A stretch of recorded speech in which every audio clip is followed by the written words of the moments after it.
आरोग्य में निवेश भाग 17 हिंदी बालकों का आहार वैद्य दिलीप गाडगिल पुणे।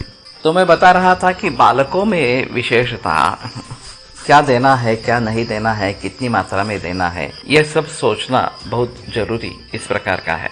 और कितना देना है इसके बजाय कितना वो पचा सकता है ये देखना ज़्यादा अच्छा इस प्रकार का है, ज़्यादा महत्वपूर्ण है। लेकिन इस बात को ध्यान में नहीं रखते हुए बालकों को आहार खिलाया जाता है, खाना खिलाया जाता है और फिर उसके सुपरिणाम तो छोड़ो लेकिन दुष्परिणाम होने लगते हैं। इसमें दो उदाहरण मुझे मालूम है वो काफी महत्वपूर्ण इस प्रकार के हैं। एक हमारे गुरुजी वैद्य कोल्हटकर सर, इनका एक उदाहरण है। उनके पास एक औरत अपने बेटे को लेके आई थी और उसकी ये शिकायत थी कि वो अच्छी तरीके से अपने बच्चे को खाना खिलाती है, अच्छा खाना खिलाती है, फिर भी उसका वजन बढ़ता नहीं है। और रिश्तेदारों के अगर बच्चे घर में आते हैं, 1 महीना रहते हैं, तो उनके वजन बढ़ जाते हैं, लेकिन मेरे लड़के का वजन नहीं बढ़ता। तो कोल्हटकर सर ने पूरा आहार पूछा, सुबह से लेकर रात तक क्या क्या देती है इस प्रकार से। तो काफ़ी चीज़ें थी, 2-3 बार दूध था, अंडा था और फिर बाकी स्नैक्स थे, खाना था। ये हर 2 घंटे के बाद उसको कुछ ना कुछ खिलाती रहती थी। तो सर ने पूछा कि वो डिमांड करता है क्या, कि मांगता है क्या कि मुझे खाना चाहिए, मुझे भूख लगी है। तो बोली नहीं, मांगता नहीं है, लेकिन मैं ही अपने अपने समय के हिसाब से उसको देते रहती हूँ तो खा लेता है। तो सर ने कहा एक काम करो, जब तक वो डिमांड नहीं करेगा तो उसको खाना नहीं देना है और 2 दफा दूध और 2 दफा खाना, इतना ही देना है। बाकी स्नैक्स वगैरह सब बंद कर दो, कुछ नहीं देना है इस प्रकार से। और 1 महीने के बाद मुझे मिलो।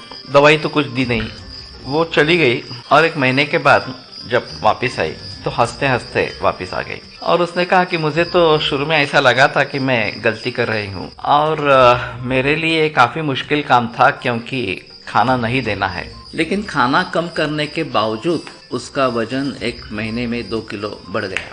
तो ये बात ऐसी है कि क्या खाना दे रहे हैं और वो पचन हो रहा है, उसका नहीं हो रहा है, ये देखना बहुत जरूरी इस प्रकार का है। दूसरी एक केस मेरे ही पास आई, एक पीडियाट्रिशियन थी एलोपैथी की। उसका लड़का ऐसे ही 5-6 बरस का था और उसने कहा कि उसको साइक्लिक वोमिटिंग सिंड्रोम है।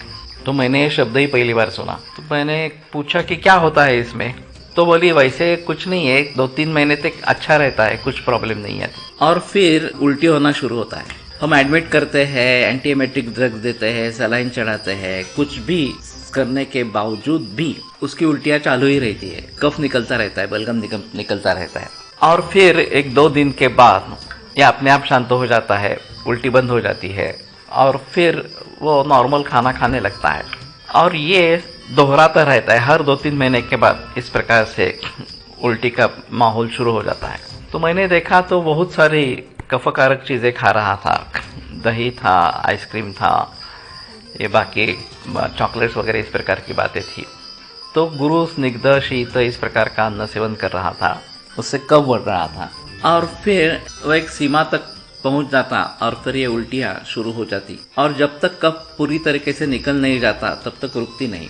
तो मैंने कहा ठीक है, मैं परहेज बताता हूँ, वो करो, ये खाना बंद करो, ये देना है तो दे दो।